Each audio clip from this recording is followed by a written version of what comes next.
안녕하세요. 3월 23일 월요일 새벽 예배 하나님 앞에 올려드리겠습니다. 잠깐 기도하겠습니다. 예수님 감사합니다. 어지러운 세상 가운데 빛으로 오신 예수님을 모시고 오늘 하루도 말씀으로 승리하며 또한 달려나갈 수 있도록 은혜 베풀어 주셨음을 감사합니다. 우리의 믿음 없음을 도우시며 하늘로부터 내려오는 강하고 담대한 은혜가 하늘의 평강이 말씀을 통하여 심령 가운데 심기워질 수 있도록 우리의 심령을 갈아엎으시며 이 시간 새롭게 하여 주셔서 열매 맺는 인생 되게 하여 주시옵소서. 감사하옵고 예수님의 이름으로 기도했습니다. 아멘. 찬송가 309장 목마른 내 영혼 주가 이미 허락한, 이 찬양은 제가 처음에 개척하고 나서 생각만큼 교회가 부흥이 안 될 때 아침에 혼자 집에서 새벽 예배를 드릴 때마다 하나님께 불렀던 찬송입니다.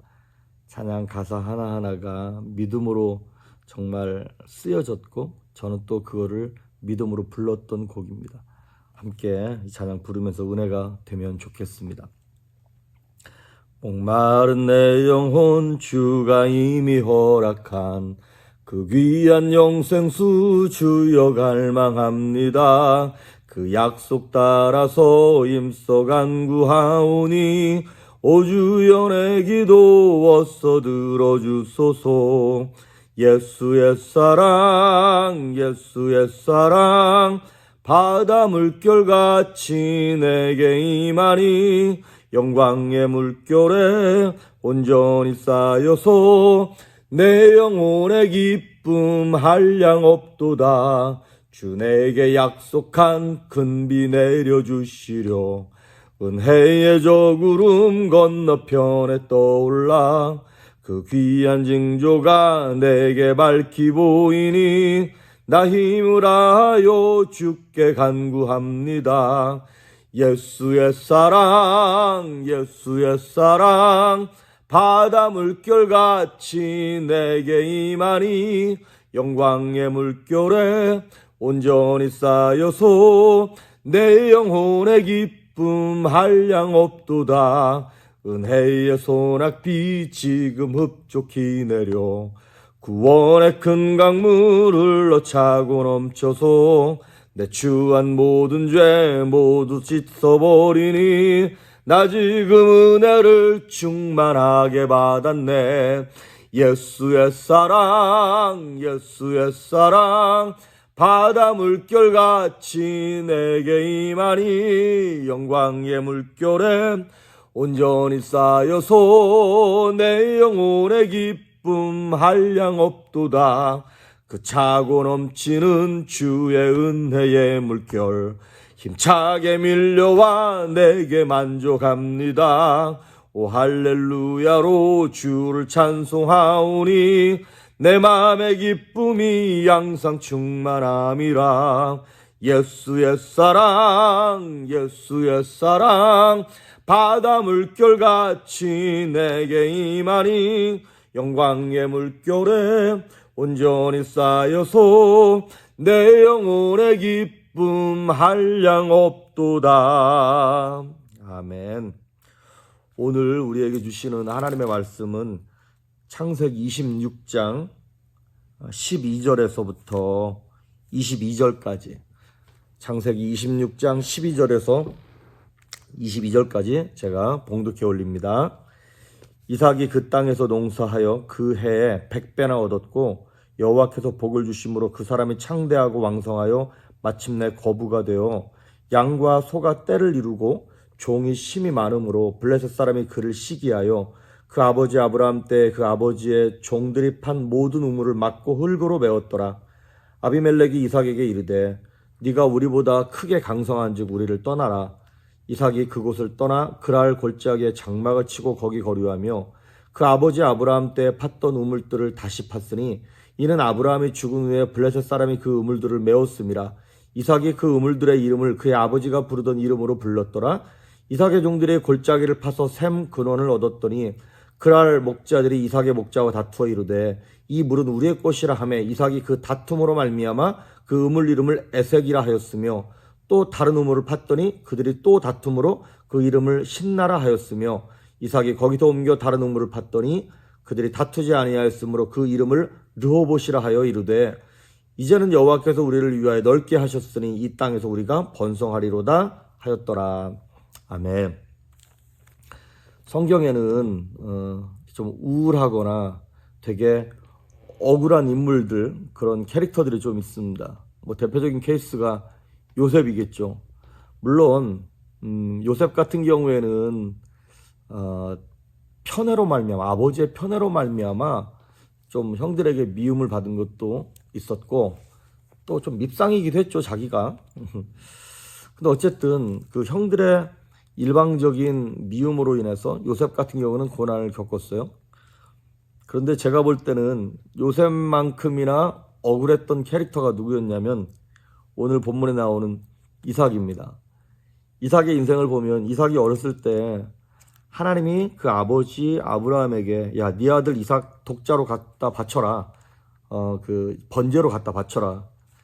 그래서 비록 지금 시간이 많이 지나서 우리가 보기에는 믿음의 엄청난 에피소드고 이야기이고 위대한 스토리지만 이삭의 마음속에는 그랬을 것 같아요. 아버지가 나를 버렸다. 그렇지 않습니까? 내가 어릴 때 아버지가 나를 돌돌돌 묶어가지고 칼로 내려치려고 했던 거 아닙니까? 비록 그거는 아버지 아브라함의 믿음이긴 했지만 이삭 입장에서는 아버지한테 버림받았다라고 하는 느낌이 들 수도 있겠죠. 또한 자기의 이복형이었던 이스마엘이 어렸을 때부터 이삭을 괴롭혔습니다. 그래서 어찌 보면 형에게로부터도 버림받았다 그래야 되나요? 그런 아픔이 있었고, 그리고 이삭이 결혼한 나이가 성경을 이렇게 대충 유추해 보면 약 40살 때 결혼을 합니다. 그러니까 여성들에게도 버림받았다 그래야 되나요? 인물이 별로 썩 좋지 못했던 것 같습니다. 아버지에게 버림받아, 형에게 버림받아, 동네 여성들한테도 버림받아. 그리고 오늘 본문의 내용은 이삭이 우물을 팔 때마다 주변에 있는 강대한 나라 사람들이 와가지고 이삭을 괴롭히면서 그 우물을 빼앗는 것이었죠. 주변 사람들에게도 미움받고 억울하게 당하고 버림받았던, 그리고 성경 전체를 쭉 보면 이삭의 성격이 약간 소극적이고 소심하고 되게 우유부단한 성격으로 나옵니다. 성격도 소심한 데다가 환경도 그러니까 참 이 사람이야말로 태어날 때부터 그리고 자라면서 억울하고 우울한 일을 많이 겪었다, 이런 생각을 하게 되더라고요. 시편 43편에 보면 시편 기자가 하나님이여 나를 판단해 주십시오라고 하는 그런 고백이 나와요. 오죽 억울했으면 자신의 송사, 자신의 어떤 그 재판이나 이런 거를 하나님이 해달라는 거예요. 우리가 신앙생활을 하면서 내가 잘못한 게 아닌데 이유를 알 수 없는 억울한 일을 겪을 때가 있습니다. 그런 고난을 겪을 때가 있습니다. 그것에 대해서 베드로전서 2장 20절에는 이렇게 얘기하고 있습니다. 죄가 있어서 매를 맞고 참으면 무슨 유익이 있겠냐, 무슨 칭찬이 있겠냐. 하지만 선을 행하다가 고난을 받고 참으면 이는 하나님 앞에서 아름답다라고 하는 말이 나옵니다.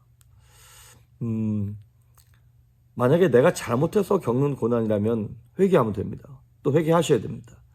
그런데 그것이 아니라 나와 상관없이 내가 선택한 것이 아닌데 고난을 겪고 어려움을 당하고 억울한 일을 겪는다면 사실 그거는 어찌 보면 하나님께서 우리에게 기회를 주신 겁니다.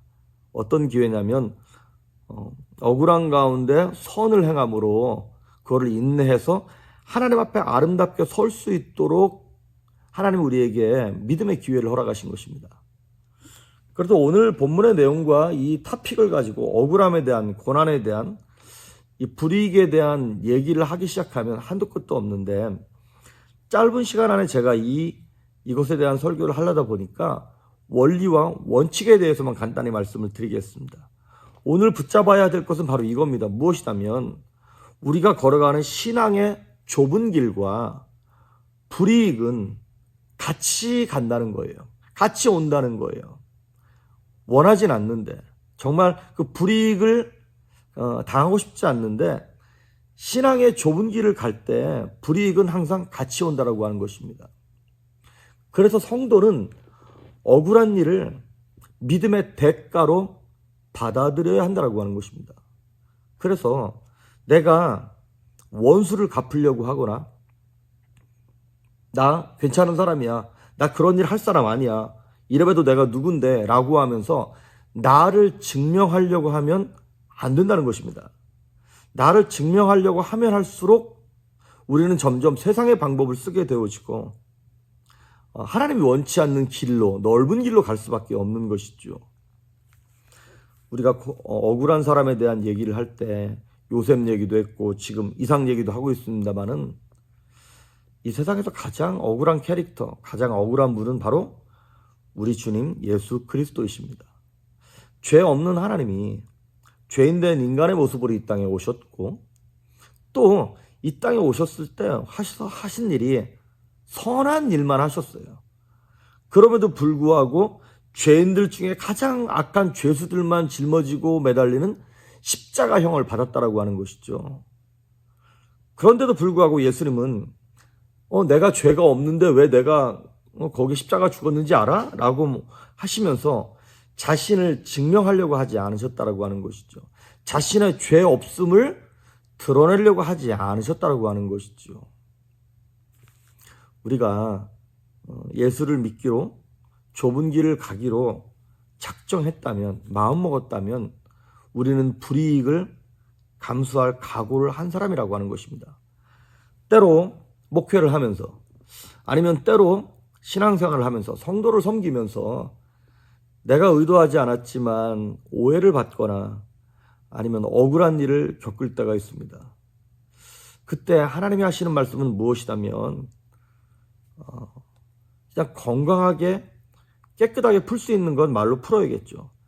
하지만 형편과 사정이 안 됐는데 내가 무리를 해가면서 내가 하던 사역을 때려치고 하나님의 나라와 영광이 어찌되든 상관없이 자신의 결백함만 증명하면 된다라고 하는 마음으로 그렇게 나를 증명하려고 하지 말라라고 하는 것입니다.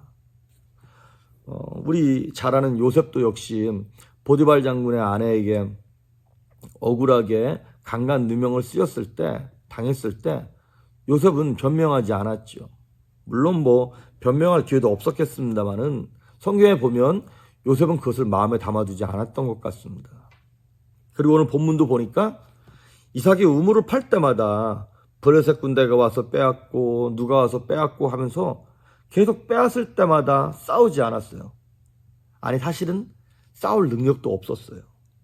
요셉도 자기를 증명할 실력도 없었고 기회도 없었고요.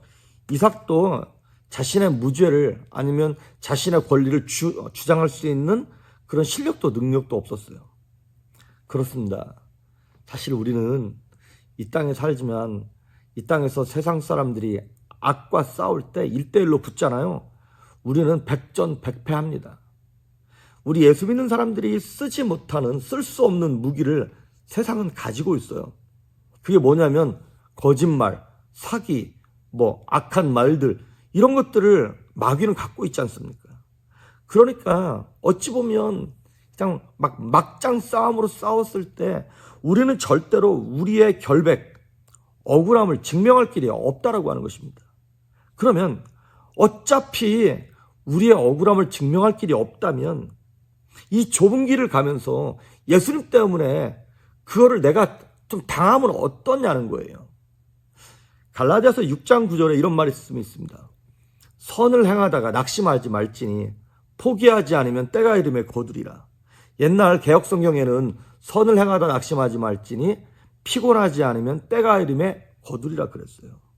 이 선을 행하는 것이 사실은 좁은 길을 가는 것이죠. 내 억울함을 벗어버리겠다고 발버둥 치는 것이 아니라 묵묵히 참고 가게 되는 것이죠.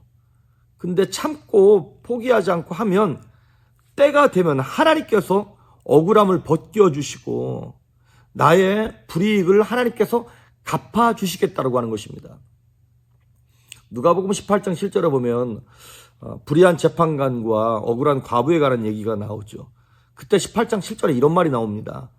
하나님께서 밤낮 부르짖는 자들의 택하신 자들의 그 원한을 들어주지 않겠냐. 하나님이 결국에는 그거 들어주신다는 거예요. 우리 스스로가 뭘 하려고 그러지 말고 하나님이 그 모든 원한 억울함을 벗겨주시고 갚아주실 수 있도록 그때까지 기다리라고 하는 것입니다. 오늘 이삭에 관한 얘기를 보고 있는데 이삭이라고 하는 이름 뜻이 무슨 뜻이냐면 웃음이라고 하는 뜻입니다. 사실 이삭의 인생을 보면 절대로 웃을 수 없는 인생이에요. 아버지에게 버림받아, 형에게 버림받아, 여인들에게 버림받아, 이웃사람에게 버림받아. 그럼에도 불구하고 어떻게 이삭이 결론은 웃는 자가 되었는가? 이삭이요, 이를 악물고 참은 게 아닙니다. 그러면 어떻게 이삭이 이런 형편을 억울했을 텐데 억울한 감정을 느끼지 않냐고 잘 이겨내고 견디고 승리했을까? 그거는 우리 오늘 보았던 12절의 말씀에 그 해답이 있습니다. 이삭이 그 땅에서 농사하여 그 해에 100배나 얻었고 여호와께서 복을 주셨다 그랬어요. 그 땅이 광야입니다. 여러분, 가나안 땅이 되게 척박한 땅 아닙니까? 만약에 농사를 졌는데 그 전 해보다 2배에서 3배 풍년이 들었다. 그건 이해가 가요. 그런데 목축하던 사람이 농사를 졌는데 100배를 얻었다? 이건 있을 수 없는 얘기입니다. 그거는 땅이 좋아서 그렇게 된 것도 아니고 농사 짓는 기술이 좋아서 그렇게 된 것도 아니라 이거는 전적으로 하나님께서 은혜를 주셨다는 얘기죠. 이삭이 웃을 수 있었고 끝까지 참을 수 있었고 자신의 억울함을 자기가 증명하려고 하지 않을 수 있었던 실력은 어디서 나오는 거냐면 하나님께서 주신 은혜가 있었기 때문에 그렇다는 것이에요. 100배나 받은 은혜의 경험이 있었기 때문에 그걸 세상 말로는 위닝 스피릿, 이기는 습관이란 말을 쓰는 것입니다. 막 지고 있다가도 몇 번 역전해서 이겨본 경험이 있는 사람들은요, 그 다음 경기에서 어려움을 겪고 질 것 같아도 아니야, 꼭 기회가 올 거야 그러면서 포기하지 않고 끝까지 매달리다가 귀한 열매를 맺는다라고 하는 것이죠. 이삭은 우물을 빼앗길 때마다 다시 팠어요. 그때마다 하나님께서 요즘 말로 대박나게 하셨어요. 저는 오늘 이 영상을 보시는 우리 조이풀교회 성도님들과 많은 성도님들이 나의 억울함을 내가 갚으려 하지 말고 하나님께 좀 올려드립시다. 그리고 좀 억울함을 당하면 어떻습니까? 오해를 좀 받으면 어떻습니까? 내가 억울함을 당하고 오해를 받아가지고 하나님의 나라가 확장되는 일에 쓰임받고 교회가 평안하고 가정이 평안하다면 그까지가 못하냐는 거예요. 내가 억울한 일을 참았다 해서 계속 억울하게 가지 않습니다. 결국에는 하나님께서 그를 합력하여 선을 이루게 하셔서 우리로 하여금 잃어버렸던 우물 다 찾게 하십니다. 100배나 다시 거두게 하실 겁니다. 오늘 이삭이 경험했던 이 은혜, 이거를 저와 여러분이 함께 붙잡고 오늘 하루를 승리하고 이번 한 주 동안 승리하는 여러분 될 수 있기를 주의 이름으로 축복합니다. 오늘 여러분에게 내드릴 숙제는 갈라디아서 6장 9절에 있는 말씀입니다. 선을 행하다가 낙심하지 말지니 피곤치 않으면 때가 이름에 거두리라. 아니면 포기하지 않으면 때가 이름에 거두리라. 오늘 이 말씀 붙잡고 승리하는 하루가 될 수 있기를 주의 이름으로 축복합니다. 기도하십니다. 예수님 감사합니다. 살면서 뜻하지 않은 억울한 일을, 원통한 일을 겪을 때가 있지만 우리의 믿음의 길을 갈 때 그렇게 겪는 억울함과 원통함, 불이익이 함께 오는 것을 깨닫고 믿음으로 준비하여 풍성한 은혜로 넉넉히 이기며 승리했을 때 결국에는 승리하게 하시고 여름에를 거두게 하시는 하나님의 영광을 우리가 보게 하여 주시옵소서. 감사드리옵고 예수님의 이름으로 기도했습니다. 아멘.